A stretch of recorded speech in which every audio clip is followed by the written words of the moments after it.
Welcome, everybody. College football week one is here. I'm Joe DeTulio with the Game House, and today we're going to go over college football week one picks.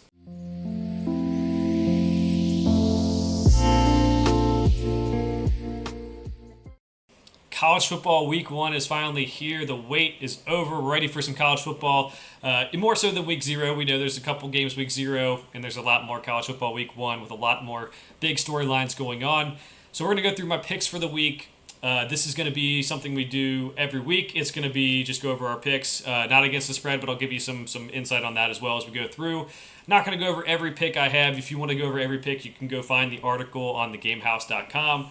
But for now, we're going to get it started with the first one that I thought was interesting for this set of picks. I guess it skips Utah and Florida, but I'm going Utah in that game. But we're going NC State over UConn. UConn made a bowl game under Jim Mora last year. A lot of good things to be said about them returning a lot of talent. But NC State, I think Brennan Armstrong transferred in from Virginia. He's got some familiarity with the coaching staff who they brought in after he had some success in Virginia 2 seasons ago. I think they're able to get the win against UConn on the road. There's Florida and Utah. Utah, I think, should be able to beat Florida. There's some injury issues with Cam Rising maybe not being able to go. But I do think that being at home means a lot. Florida, I think, has a lot of talent they got to find. A lot of returning starters very few returning starters. Graham Mertz is in at quarterback. I think Utah's defense can make it a little bit tough for him. We have Minnesota, I think, beating Nebraska. Nebraska made a great hire with Matt Rule, but I do think Minnesota has some key players. Watch Tyler Nubin on that defense who can make it really interesting. They're just going to be a couple, years away. Matt Rule usually takes about 2 years to rebuild a program. It could take about that long for Nebraska, especially with the Big Ten changing things up with the divisions. All right, so we're going to keep on going down the list here. We have Miami, Florida in the Battle of the Miamis, Louisville over Georgia Tech, Michigan over ECU. We do know that the offensive coordinator, Sharon Moore, and Jim Harbaugh are both suspended for this game, but we have Michigan winning pretty easily. And then Colorado TCU. Interesting storylines here. We have, Deion Sanders, Coach Prime, in his first game at the FBS level. We have TCU with a totally different roster than last year. There's some returning guys for sure, but a lot of transfers coming in trying to help this team to kind of keep that success rolling. Guys from Alabama, and they got to get this thing moving. So I'm going TCU, but I do think it could be closer than people think. A lot of people are ruling out Colorado because they have a lot of turnover, but they do have some talent. They have Travis Hunter on that team who's going to play both ways. They have Shedeur Sanders, who had offers from FBS programs but chose to play for his dad at Jackson State. They had guys transferring in from all over. I will say TCU wins, but Colorado, I think, could keep it in between that 20.5 point margin. Could look like an idiot on that one. It's just Colorado is so unknown. I'm gonna take the talent they have on that roster and just say, hey, they probably could keep it somewhat close. Maybe not within 2 touchdowns, but within 3. I kind of think so. We'll keep on moving down. We have Tennessee over Virginia. Power 5 conference is meeting, but Tennessee should be able to win that one. Purdue over Fresno State. Purdue has a new head coach. Jeff Brom is out. We'll see how that goes. Fresno State has some returning talent from last year as well, but they do lose Jake Haener at quarterback, so that could be an issue. But I have Purdue winning that one. We'll keep on scrolling down here. Iowa State over Northern Iowa. That's going to be an interesting one. FCS teams sometimes get the better of FBS teams. And we know this is a little bit of a rivalry being in the state. And Iowa State always also has those players who are kind of going through that gambling probe right now. So we'll see what comes of it. Iowa State's the pick for now. Could see a result that goes differently based on everything Iowa State has going on. We're going to go Western Kentucky over USF. Western Kentucky's pass-happy offense will get the job done, but watch out for Alex Golesh in the USF Bulls this year. The former Tennessee offensive coach, I think, could be pretty good at USF, but just going to take some time to get that thing rolling. Ohio State over Indiana pretty easily. We have the battle of Chris Peterson's former schools. Washington beating Boise State. Boise State won't have the firepower to keep up with the Huskies, so we're going Washington in that one.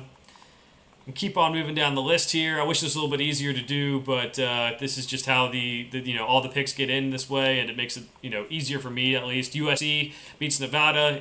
Maybe didn't play the greatest in week one, but should be able to bounce back and get the win. get a win by a bigger margin this week. I should say they did win last week against San Jose State. It just didn't always look pretty, and that defense needs to improve. Interesting game. We have UTSA and Houston. I'm going UTSA. Now, Houston's joining the Big 12, but they lost Clayton Tune, who may get a chance to start for the Arizona Cardinals now, which is kind of crazy to think about. But UTSA has that high-powered offense. Yes, they lose Zachary Franklin to the transfer portal and Ole Miss, but I think they can get the job done. I think they're going to be able to spread Houston out, and I think Houston needs to a couple of years to adjust to Big 12 play. Not that this is a Big 12 game, but I think UTSA could be the best Group of 5 team out there. South Carolina over North Carolina.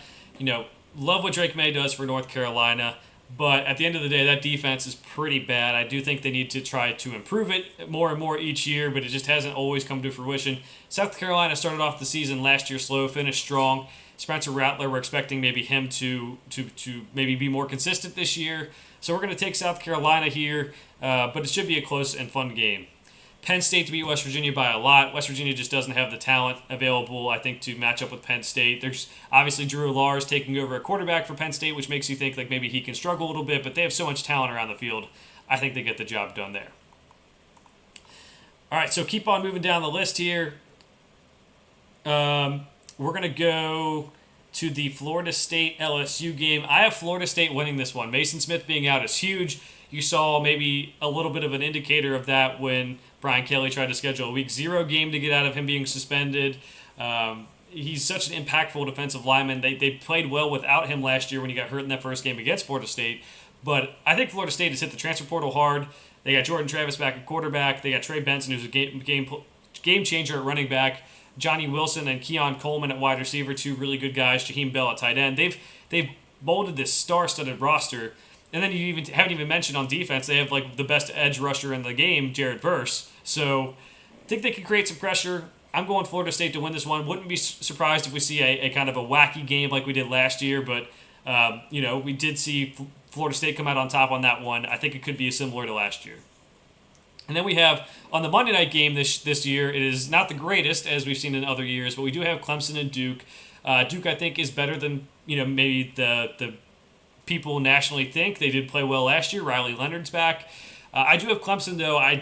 This game I'm watching in particular to see if this offense is better under Garrett Riley. It better be. They hired him for a reason, and I do think it will be. But how much better can it be? Can it be good enough to get them back to the playoff? Can Cade Klubnik be a quarterback who runs in the system better than maybe they have the systems that have been in there in the past? So I'm going Clemson over Duke on Monday night. Let me know what you think of your picks this week in college football week 1. Let me know if you have any bets against the spread that you might be making in the comments below. We'll be back every week to do college football picks. Thanks for watching. We'll see you guys next time.